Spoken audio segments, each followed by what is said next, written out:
Bonjour tout le monde et bienvenue au podcast BBN. Jeff Morancy avec vous dans cette édition du 30 juin. Le mois de juin qui achève déjà, ça passe vite en tabarouette. Mais on se place tranquillement pas vite. Avez-vous vu comme c'est concept? J'ai mis mon beau gilet Mickey pour le tournoi MLS is back du côté d'Orlando, donc le 9 juillet prochain. Ça démarre là pour l'Impact. Le tournoi débute le 8, je le sais, mais l'Impact sera en œuvre à partir du 9 juillet prochain. Donc, on est là, on est live avec vous dans ce podcast-là pour les 30 prochaines minutes. On est sur les réseaux sociaux, donc vous pouvez partager sur Twitter et je vais essayer d'interagir avec vous tout au long de l'émission, tout au long du podcast. À tout le moins. Je veux commencer par remercier Didier qui a joint nos patrons.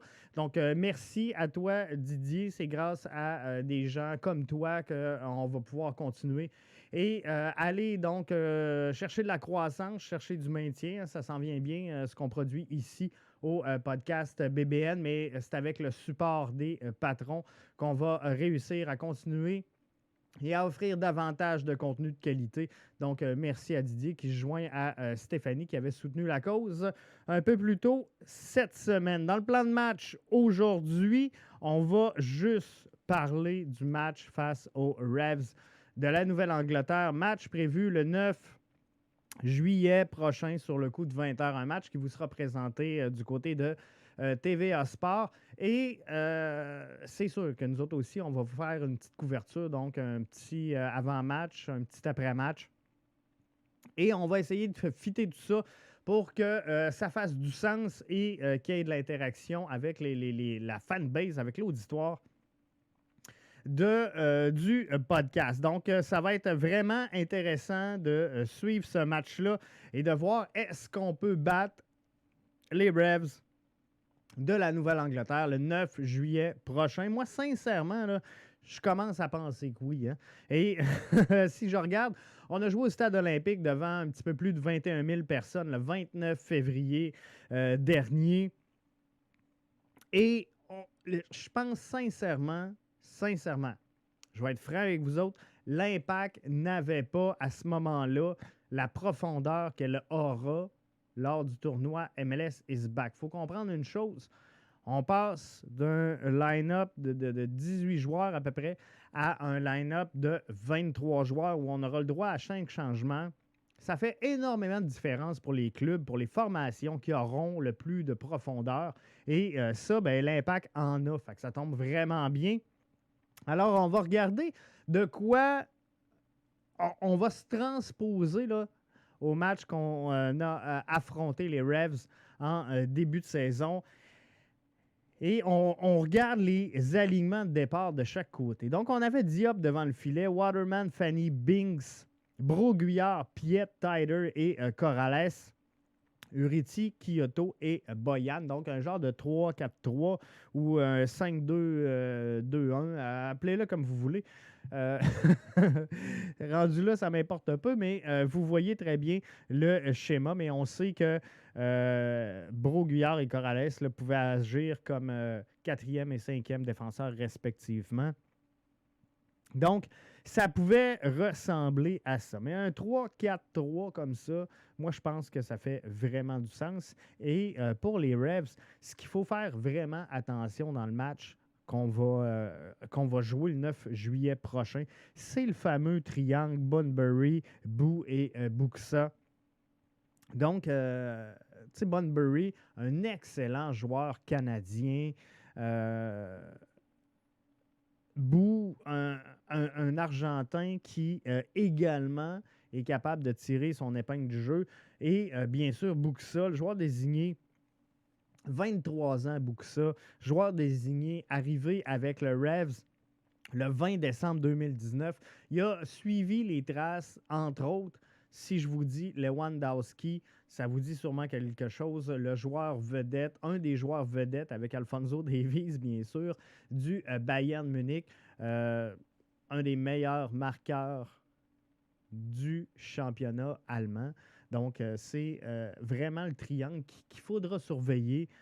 Buxa, Bunbury et Boo. Mais Est-ce que l'Impact est en mesure de rivaliser avec les Revs? On sait qu'on les avait vaincus 2-1. On sait qu'il avait ouvert la marque, si je ne me trompe pas, le Bunbury avait marqué à la 13e minute de jeu, si je ne fais pas erreur. Quand même 6 pieds 2, 185 livres, Bunbury. Et pas facile à tasser ce joueur canadien-là. Donc, il faudra vraiment le surveiller. Mais souvenez-vous, dans le début de match, 13e minute de jeu, les Revs obtiennent un corner et on joue, tout le monde s'attend à ce qu'on joue un ballon long. On joue un corner très court sur la ligne et on est en mesure du côté des Revs de venir centrer cette balle-là. Et à la volée, ben, c'est Bunbury qui réussit à tromper la vigilance de Diop. Donc, les Revs prenaient l'avance 1-0 rapidement dans les 13 premières minutes de jeu du match. Si vous allez réécouter le podcast BBN du 2 mars, si je ne me trompe pas, je fais peut-être erreur, là, mais vous allez voir de toute façon dans les descriptions si vous avez... si vous suivez le podcast BBN, mais il y a l'analyse disponible de cette rencontre-là. Et on mettait de la pression sur les joueurs de l'Impact de Montréal. Donc, qu'est-ce que vous en pensez? Est-ce qu'on est en mesure de battre les Revs de la Nouvelle-Angleterre en levée de rideau du tournoi? C'était la question Twitter du jour. Alors, on saute au segment.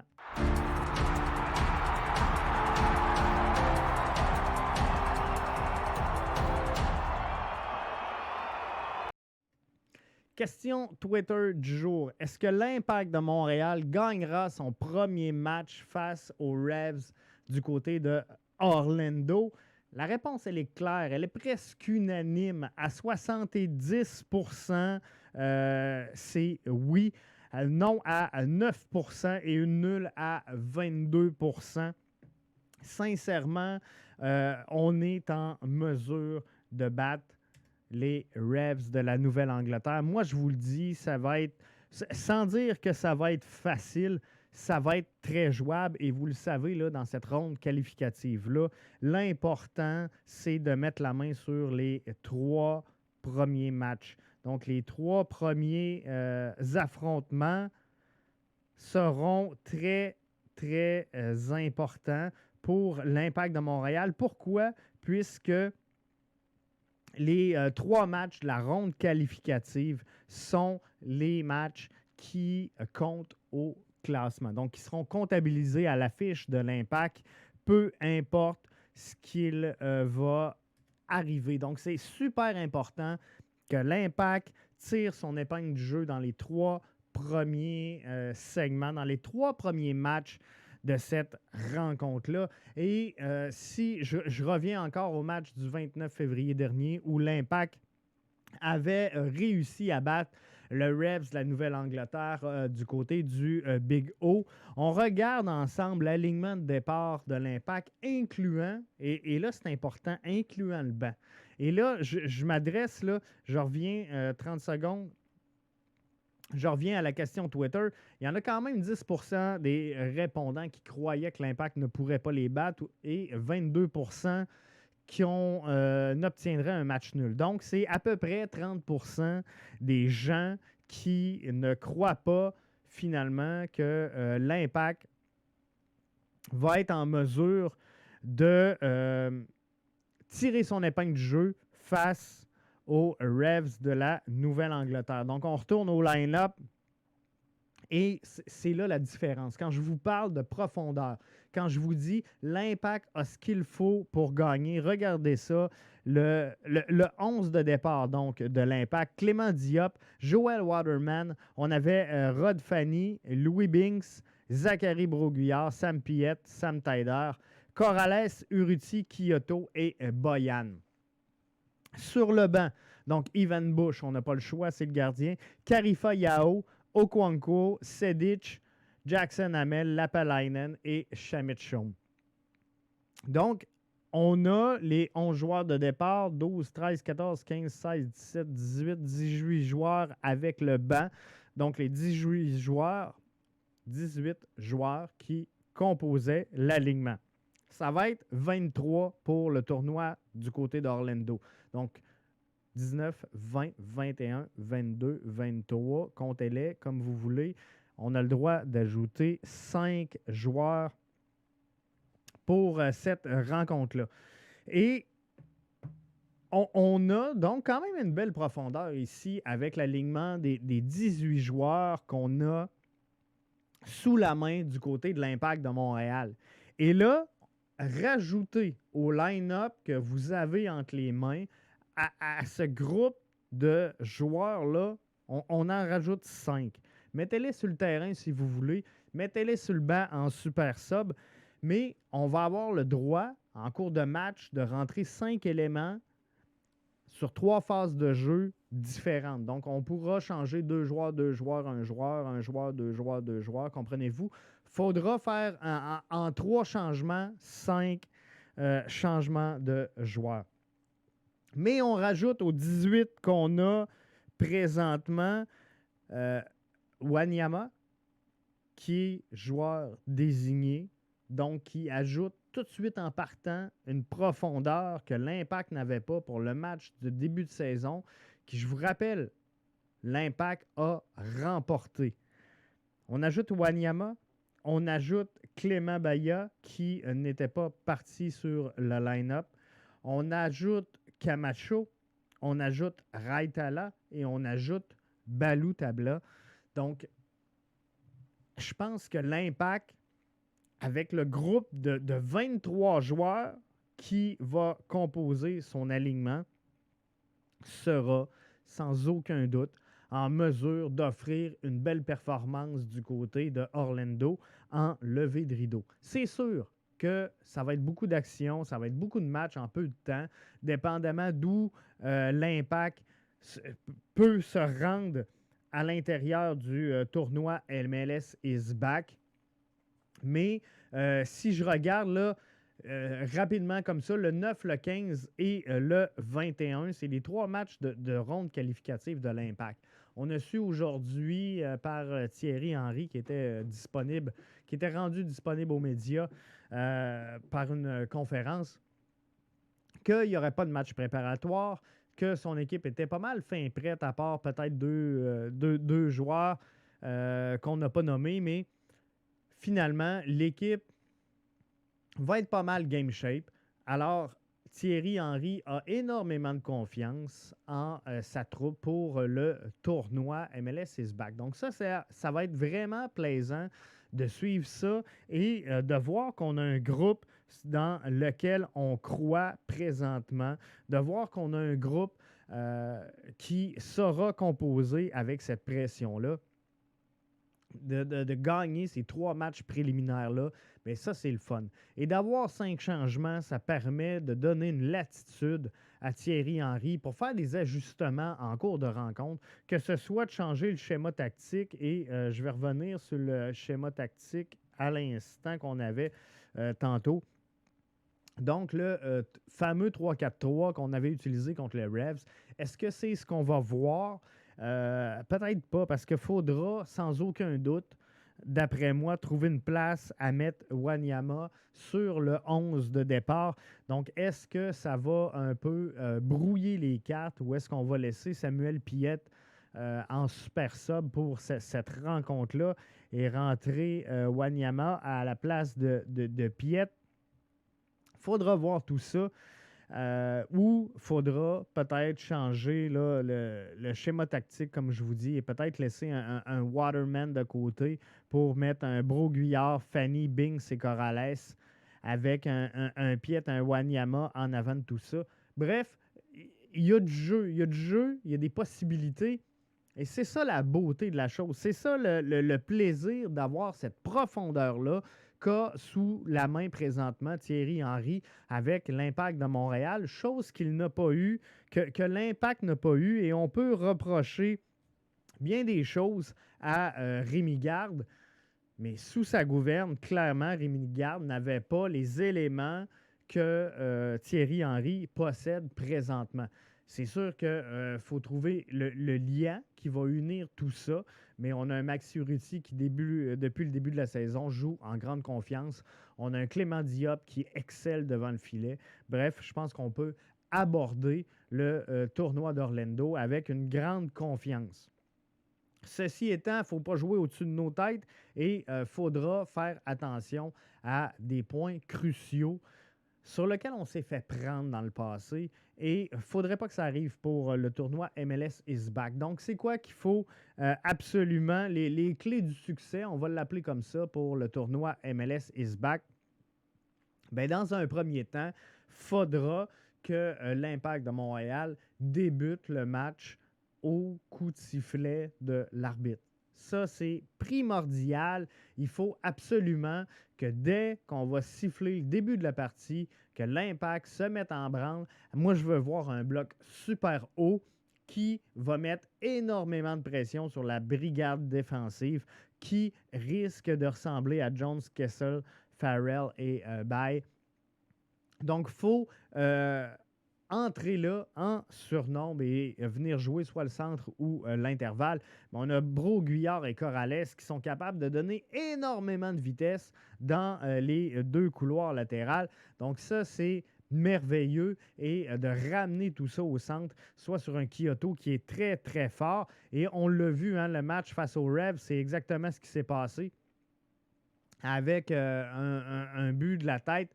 Et c'est ce qu'on veut voir. Donc, un ballon centré qui va donner toute puissance sur Kyoto ou un Orji Okonkwo qui pourrait faire une apparition donc, en cours de match. Mais c'est ces deux joueurs qui sont clairement capables de prendre leur place sur le terrain et de répondre présent selon les besoins physiques du match. Donc, il faut que l'Impact parte rapidement. Il faut que l'Impact fasse attention à leur fin de match. Ça, c'est super important. L'Impact, dans les dernières saisons, a perdu énormément de matchs, soit dans les 2-3 dernières minutes ou encore dans le temps arrêté. Donc, il faudra jouer. Autant, je vous dis, il faut jouer quand le sifflet se fait entendre au début de match. Il faut jouer jusqu'à temps qu'on entende les 3 coups de sifflet finaux qui va déclarer ce match-là comme étant terminé. Ça va être super important et de le faire donc pendant 90 minutes plus le temps ajouté. Il faudra être là, il faudra être en effort. Il faudra également compter sur une implication active de nos leaders.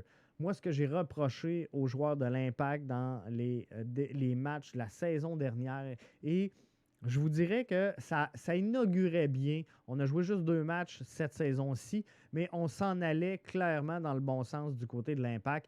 Mais il ne faut pas avoir de joueurs qui trichent, d'avoir de joueurs qui sont passifs. Et on l'a vu dans le passé avec Maxi Urruti, avec également un Saphir Taider. Donc, il faudra que nos leaders qui sont là et sur lesquels l'équipe s'appuie, le noyau dur de l'Impact de Montréal devra faire le travail. Comprenez-vous? Ça, c'est super important. Si Saphir Taider se met à kicker des ballons partout et à ne pas revenir avec le bloc dans un repli défensif, on va être dans le trouble. Si Maxi Urruti se met à cadrer tout croche ses balles et à jouer un peu désengagé comme il le faisait la saison dernière, on va être dans le trouble également. Donc, la solution, c'est que tous les joueurs soient en mode actif et on le sait que c'est arrivé dans les dernières années de voir des joueurs de l'Impact qui trichaient, des joueurs de l'Impact qui s'abandonnaient pas à la cause. Et ça a fait très mal dans plusieurs résultats. Et c'est ce qui fait que l'Impact a été éclipsé des séries sans aucun doute au cours des dernières saisons. Donc, il faudra jouer serré. Et je vous ai demandé également aujourd'hui qu'est-ce que l'Impact peut faire pour assurer finalement le succès de ces matchs-là, pour connaître le succès face aux Revs. Et une réflexion logique et très pertinente de Maxime Cardinal sur Twitter nous disait faut pas que l'Impact revienne jouer bas si on prend les devants. Dans la saison dernière, principalement, on voyait l'Impact souvent prendre les devants dans un début de match et essayer de protéger cette avance. On ne peut pas protéger cette avance-là en ayant un bloc très, très, très bas. Je comprends qu'on a énormément de profondeur présentement et j'en reviens au fameux line-up que je vous ai présenté tantôt. Et tu sais, je regarde la composition de la défensive avec Brault-Guillard, Waterman, Fanny, Binks, Corrales, Piet qui peut jouer autant défensif qu'à la relance, avec un Wanyama qui également peut faire très bien le travail, je vais appeler ça de poubelle, devant la défensive. Mais il faudra très certainement essayer de maintenir le bloc beaucoup plus haut que ce qu'on a fait dans le passé et attaquer tout de suite. Donc, si on veut avoir une chance de gagner, c'est fort simple, c'est mathématique.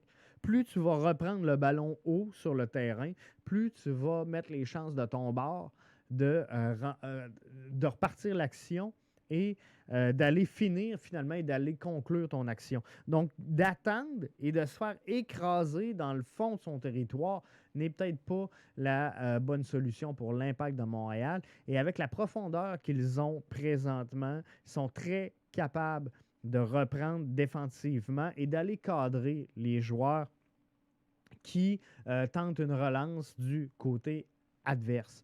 Et on le sait, je le sais, il y en a qui vont me le dire, Jeff, la force de l'Impact, c'est de jouer sur les contre-attaques, c'est de jouer sur les contres et la relance. Donc, si on est bas et qu'on joue la relance, ça va favoriser l'Impact.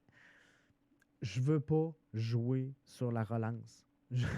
Comprenez-vous, le soccer est trop beau pour qu'on fasse que jouer sur la relance. Moi, je pense qu'on a les éléments. Je pense que Thierry Henry a sur son terrain et sur son banc les ressources nécessaires pour construire le jeu, pour aller de l'avant sans être gêné et être en mesure finalement de construire de quoi de bien avec ces 23 boys-là qui devront se donner à la cause. Donc, en résumé, c'est fort simple. Il ne faut pas jouer le bloc bas, il ne faut pas tricher, il faut que les joueurs soient en mode actif. La game dure 90 minutes, on joue pendant 90 minutes et on fait attention au triangle. Encore une fois, Buxa, Burnbury et Boo. Un triangle qui sera très, très menaçant. Un triangle qui peut bouger, qui peut faire énormément de rotation et qui peut venir mêler l'effectif présent du côté de la défensive. Donc ça, il faudra faire attention à tout ça. Et, tu sais, Buxa, c'est tout un joueur. Joueur désigné, 23 ans, le jeune, acquis en décembre dernier, je le rappelle. Une belle avenir devant lui. Et souvent, on dit, bon, la MLS, c'est une ligue de joueurs à retraite pour l'Europe. On le voit dans le cas de Buxa que ce n'est pas nécessairement vrai. Et Buxa a appris avec des joueurs dominants. Entre autres, j'en reviens, je l'ai dit tantôt, mais je le recite, entre autres Lewandowski du côté qui évolue présentement avec le Bayern